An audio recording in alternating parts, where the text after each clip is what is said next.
Bonjour, aujourd'hui je voulais vous présenter un outil que je trouve, très pratique, qui permet de calculer en fait le nombre de personnes qu'on va devoir interroger lorsqu'on réalise une étude quantitative, de manière à obtenir un résultat qui est représentatif, de l'ensemble de la population, qui est concernée par ce qu'on veut tester.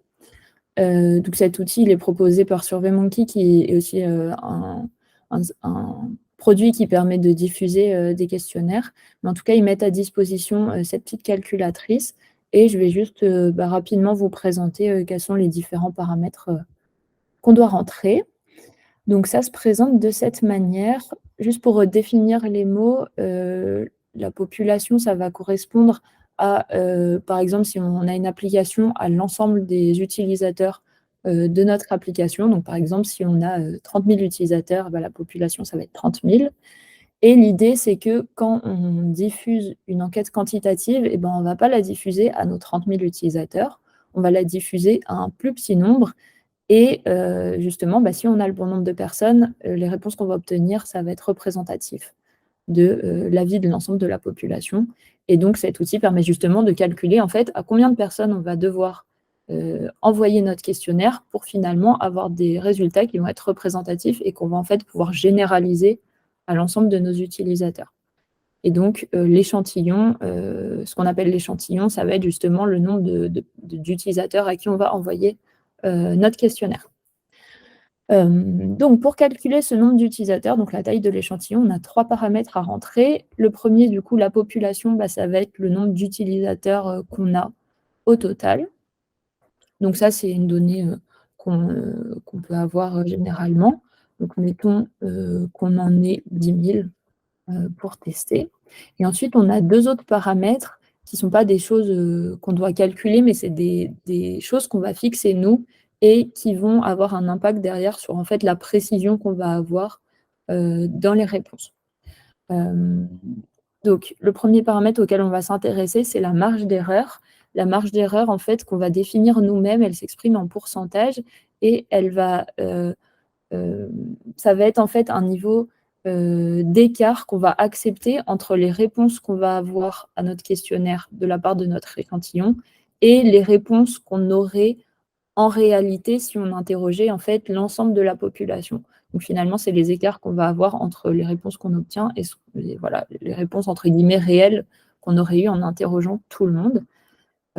Cette marge d'erreur, là, on voit qu'elle est, qu'on nous propose de mettre à 5 généralement, en statistique, c'est effectivement, une valeur qu'on utilise. L'idée, c'est de ne pas venir, monter trop haut parce que sinon, on va avoir des réponses qui sont, beaucoup trop loin de ce qu'on aurait en réalité. Mais effectivement, plus la marge d'erreur, elle est petite, plus on va avoir des résultats précis et donc plus on va devoir interroger de personnes. Si au lieu de 5 je mets une marge d'erreur à 10 par exemple, je vais devoir interroger beaucoup moins de personnes que si je mets 5 parce que, du coup, il y a une marge d'erreur plus faible, j'aurai des résultats plus précis. Donc forcément, je dois interroger plus de personnes.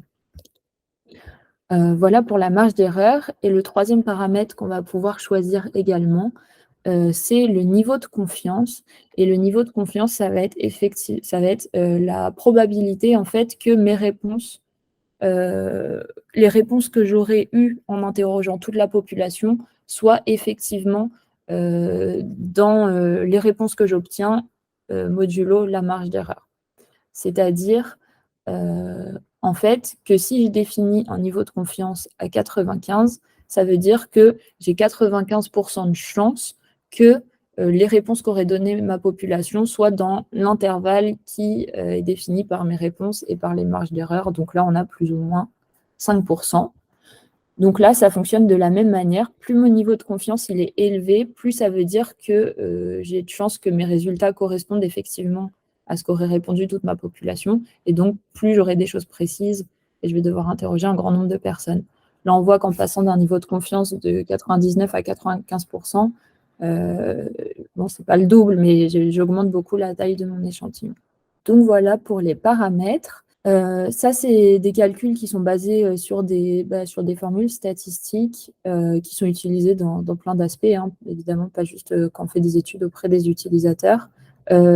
Généralement, les standards un peu, enfin là, ils expliquent que les standards du secteur, c'est 95% et 5%. C'est aussi généralement des normes, enfin des valeurs qu'on utilise en statistique. L'idée, c'est que plus on va venir diminuer le niveau de confiance, moins on va avoir des résultats précis. Donc, il ne faut pas non plus trop jouer là-dessus. Effectivement, on va devoir interroger moins d'utilisateurs, mais il faut garder en tête que du coup, les résultats qu'on aura, ils seront beaucoup moins représentatifs, en tout cas, de notre population. Donc voilà, si on ne sait pas trop quoi mettre, idéalement, on laisse 95% et 5% en marge d'erreur. Et du coup, la seule information qu'on va devoir venir renseigner, ça va être la taille de notre population. Et donc voilà, on va obtenir le nombre de personnes qu'il faudrait interroger idéalement. Alors effectivement, ce n'est pas toujours possible, mais en tout cas, ça nous donne ce qu'il faudrait, le nombre de personnes qu'il faudrait pouvoir interroger pour avoir des résultats qui sont en tout cas statistiquement représentatifs de la vie de l'ensemble de nos utilisateurs. Je conseille d'utiliser cet outil si en tout cas c'est quelque chose qui peut vous être demandé de la part de vos PO, de vos PM, mais ça peut être aussi une manière de venir apporter de la confiance dans les résultats qu'on donne derrière, bien qu'on n'interroge pas encore une fois l'ensemble de nos utilisateurs.